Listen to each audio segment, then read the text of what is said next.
Hi, we're at the New Arts program for the Dale Odell exhibition.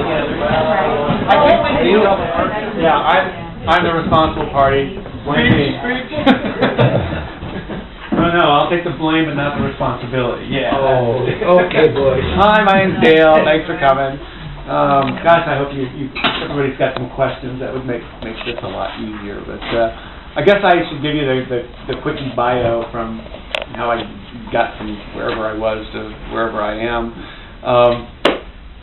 I came to digital from photography, and that's why my work kind of looks like photographs. I'm not a painter. I learned that early on, and that's why I discovered the camera. It could do much more for me than I could with a brush. Coming to digital from photography was kind of a natural transition for me.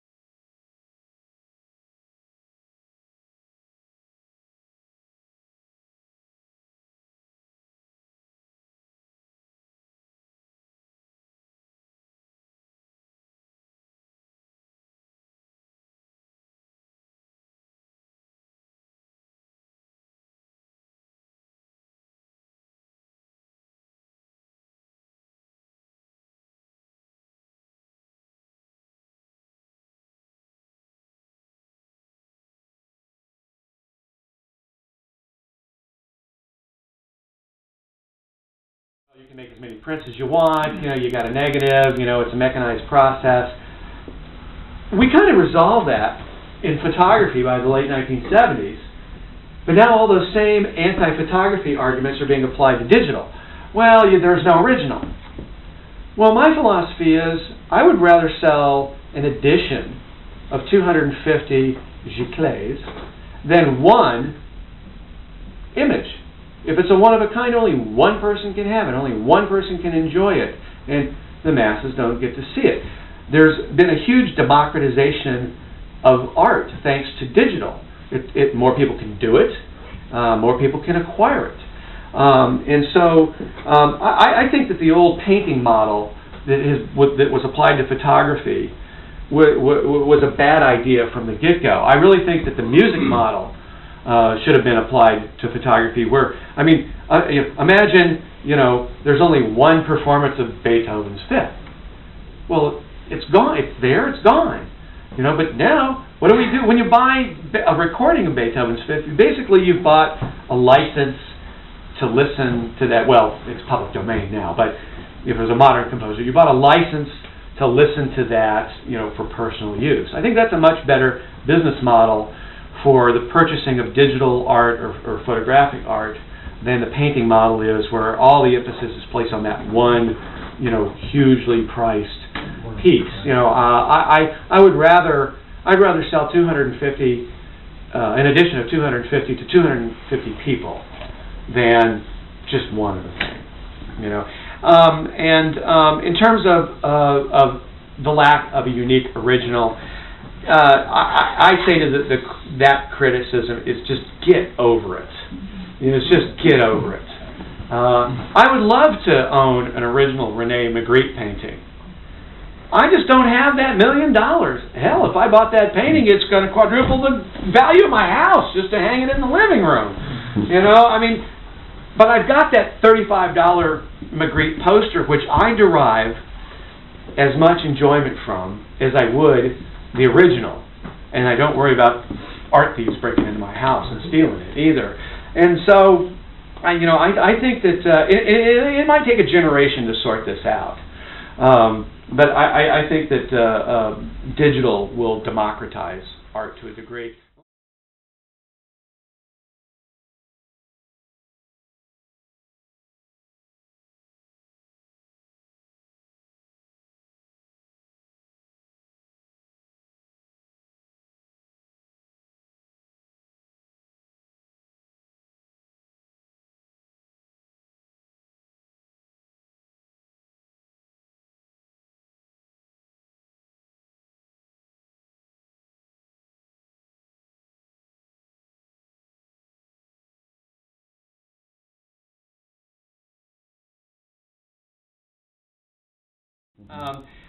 When I go out, I try to respond to the scene, to the feeling, to the emotion. And, I try to soak in, as much stimulus in every sense that I can.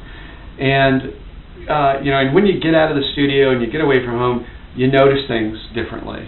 And for example, driving on this last photo shoot I did last May, I started noticing all these old vintage motel signs. And so ideas start formulating in no completed way, but I might see, like I saw a hotel sign, I'm already kind of looking for knotholes in trees. I know I've got a good collection of doors and windows and things. And so as I'm confronted by new stimulus, I start getting vague ideas of combinations of things that I want to try. And so when I get back to the studio, I edit my new work, and I kind of put it in the context of things I've already shot. And I'm kind of a strange guy for a guy who came to this from photography. Is I carry a sketchbook with me. There aren't many photographers that use a sketchbook, because the lens takes care of all that for them. And so as I get little ideas, I'll do little sketches, and then I'll look at my material, and then when I get back in the studio, I'll, like the second image here with the motor motel is the first image that came out of the studio after I got back from my mining expedition. And so I photographed the architectural elements here in another little town, and so I'm starting to think about these turrets of Victorian homes and how they're cylindrical and they kind of have the same shape as tree trunks do. And so that's percolating back there. And I'm thinking, wouldn't it be cool to have a weird hotel out in the forest? And so that's, so I gather all the material together and I start putting it together with a vague notion of where I want to go.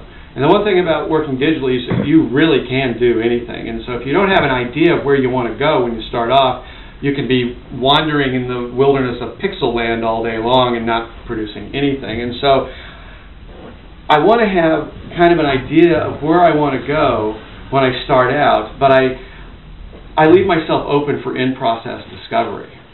And a lot of times I'll get to a point to where I think I've got maybe 80% of an image, and I'll make an inkjet print and shut down the computer, and I'll study that print during the evening. I'll mark it up with a Sharpie, and that's like where my starting point is for the next day. And quite often I overdo things, and I end up taking things out. They're like too complex. Sometimes I get in this mode where I feel like I have to fill up, every available space, and it's like, well, that's not good. And a lot of times I'll go down an alley. It ends up to be a blind alley creatively, but there'll be something that works there, and that'll actually begin the impetus of a new image. And so a lot of times when I do these, I start off on one and I end up creating 3 or 4 different things by the time I'm done running this one concept. And so during the period of a number of days or weeks, I'll revise the image, I'll make a new